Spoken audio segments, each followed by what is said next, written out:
નમસ્કાર. સિંહ રાશિના જાતકો માટે વર્ષ 2026 હરકાજનક હોવાની સાથે આધ્યાત્મિક ઉન્નતિ કરાવશે.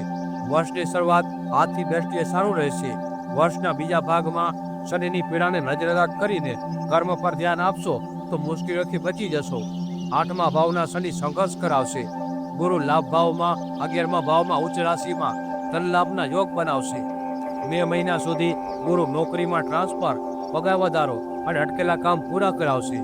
8મા ભાવના શનિ કાર્યમાં વિલંબ અને અવરોધ ઉત્પન્ન કરશે. ધાર્યા પ્રમાણે પરિણામ નહીં મળે. રાહુ વિવાહ ભાવમાં 7મા ભાવમાં જીવનસાથી સાથે મતભેદ કરાવશે તો સાવચેત રહેવું. વર્ષની શરૂઆતમાં ધનલાભ કરાવશે. શેર બજારમાં નફો કરાવશે. વર્ષના મધ્ય ભાગ બાદ મે મહિના બાદ અચાનક ખર્ચમાં વધારો થશે. મેડિકલ ખર્ચ થઈ શકે છે અને કાનૂની લડચણમાં ફસાઈ શકો છો તો સાવચેત રહેવું. વર્ષની શરૂઆતથી પૈસાની બચત પર ધ્યાન આપવું. સટ્ટાથી દૂર રહેવું. 7મા ભાવના રાહુ જીવનસાથી સાથે ક્લેશ કરાવશે તો અહંકારનો ત્યાગ કરીને નમ્રતાપૂર્વક વ્યવહાર રાખવો. શનિ અને કેતુને લીધે પેટની સમસ્યા, સર્જરી અને અકસ્માતમાં યોગ બનશે તો સાવચેત રહેવું.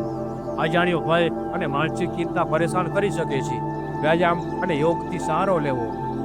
સૂર્યની ઉપાસના કરી, સૂર્યને જળ ચડાવવું, હનુમાન ચાલીસાનો પાઠ કરવો, કેસરનું તિલક લગાવવું, વર્ષમાં એક વખત રુદ્રાભિષેક કરાવવું, કૂતરાને ખાવાનું આપવું,